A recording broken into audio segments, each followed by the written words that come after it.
आसाराम बापू की वास्तविक कहानी। तथ्यों पर आधारित। आसाराम बापू, जिनका मूल नाम आसाराम है, भारत के एक प्रसिद्ध लेकिन विवादास्पद आध्यात्मिक गुरु रहे हैं।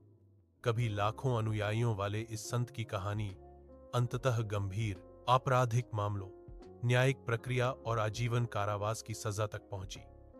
यह कहानी एक व्यक्ति के उदय, प्रभाव, विवाद और पतन चारों पहलुओं को दिखाती है। प्रारंभिक जीवन और पृष्ठभूमि।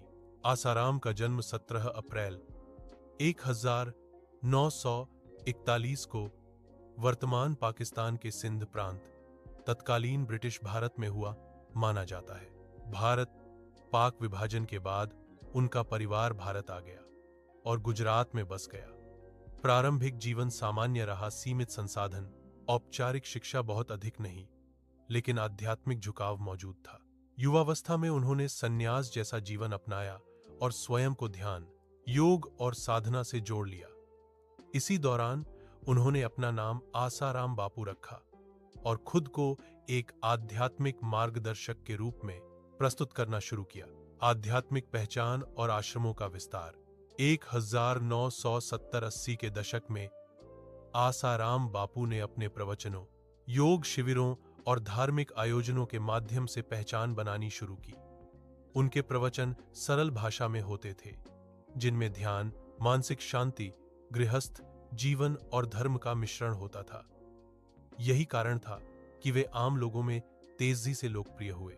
धीरे धीरे देश के विभिन्न हिस्सों में उनके आश्रम स्थापित होने लगे, जिनमें प्रमुख रूप से अहमदाबाद, गुजरात, जोधपुर, राजस्थान, इंदौर, मध्य प्रदेश, हरिद्वार, उत्तराखंड। उनके अनुयायियों की संख्या लाखों में बताई जाती थी। कई प्रभावशाली लोग, राजनेता और उद्योगपति भी उनके सत्संगों में देखे जाते थे। मीडिया में उनकी छवि एक बड़े संत और आध्यात्मिक गुरु की थी। सामाजिक प्रभाव और संगठन। आसाराम बापू के संगठन ने शिक्षा, योग, आयुर्वेद और धार्मिक गतिविधियों के नाम पर कई संस्थाएं चलाईं। गुरुकुल, स्कूल और सेवा कार्यों का प्रचार किया गया। उनके समर्थक उन्हें महापुरुष और संत मानते थे। इस दौर में उनकी छवि लगभग अछूत मानी जाती थी। आलोचना बहुत कम और समर्थन अत्यधिक। विवादों की शुरुआत। समय के साथ आसाराम बापू पर आरोप लगने लगे। शुरुआती विवादों में जमीन, आश्रम प्रबंधन और अनुयायियों के साथ व्यवहार से जुड़े आरोप थे, लेकिन ये बड़े स्तर पर चर्चा में नहीं आए। वास्तविक मोड़ वर्ष 2013 में आया, जब जोधपुर, राजस्थान में एक नाबालिग लड़की ने आसाराम बापू पर यौन शोषण का गंभीर आरोप लगाया। यह मामला पूरे देश में सुर्खियों में आ गया। 2013 का जोधपुर यौन शोषण मामला अगस्त 2013 में दर्ज। इस मामले में आरोप था कि नाबालिग लड़की को जोधपुर आश्रम में बुलाया गया और वहां उसका यौन शोषण किया गया। यह मामला बेहद गंभीर था, क्योंकि पीड़िता नाबालिग थी। आरोप सीधे एक प्रसिद्ध धार्मिक गुरु पर थे। मामला POCSO, protection of children from sexual offences, कानून के तहत दर्ज हुआ। जांच के बाद पुलिस ने आसाराम बापू को गिरफ्तार किया। गिरफ्तारी के समय भी उनके समर्थकों ने विरोध प्रदर्शन किए, लेकिन कानून ने अपना रास्ता लिया। न्यायिक प्रक्रिया और मुकदमे मामला वर्षों तक अदालत में चला। इस दौरान पीड़िता और उसके परिवार को धमकियों की खबरें सामने आईं। कई गवाहों पर दबाव डालने के आरोप लगे। कुछ गवाहों की रहस्यमय परिस्थितियों में मृत्यु भी हुई, जिनकी जांच अलग मामलों में हुई। इन सब के बावजूद अदालत में सबूत, गवाही और मेडिकल रिपोर्ट्स पेश की गईं। 2018 का फैसला। आजीवन कारावास। 25 अप्रैल 2018 को जोधपुर की विशेष पोक्सो अदालत ने आसाराम बापू को दोषी ठहराया। अदालत ने उन्हें आजीवन कारावास, जुर्माना की सजा सुनाई। यह फैसला भारतीय न्यायिक इतिहास के सबसे चर्चित मामलों में से एक बना, क्योंकि पहली बार इतना बड़ा और प्रभावशाली धार्मिक नेता इस तरह दोषी ठहराया गया था। दूसरा मामला, सूरत की बहनें।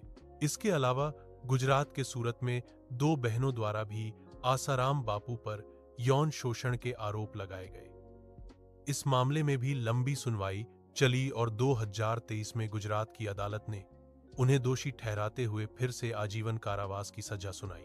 हालांकि वे पहले से ही जेल में थे, लेकिन यह फैसला आरोपों की गंभीरता को और पुष्ट करता है। वर्तमान स्थिति: आसाराम बापू वर्तमान में जेल में बंद है।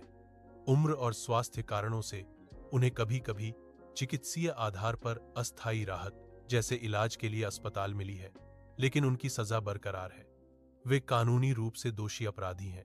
यह अदालत द्वारा तय किया गया तथ्य है। समाज पर प्रभाव और सीख: आसाराम बापू की कहानी सिर्फ एक व्यक्ति की नहीं, बल्कि समाज के लिए एक गहरी सीख है। अंधभक्ति खतरनाक हो सकती है। किसी भी व्यक्ति को कानून से ऊपर नहीं माना जा सकता। धर्म और आध्यात्मिकता के नाम पर होने वाले अपराध भी अपराध ही होते हैं। पीड़ितों की आवाज दबाने की कोशिशें अंततः असफल होती हैं। यह मामला भारतीय समाज में संत महात्माओं की भूमिका पर गंभीर प्रश्न खड़े करता है। आसाराम बापू का जीवन एक विरोधाभास है।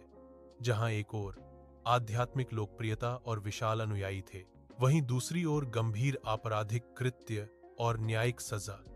उनकी वास्तविक कहानी यह दिखाती है कि कानून, सच्चाई और न्याय अंततः प्रभाव और ताकत से ऊपर होते हैं।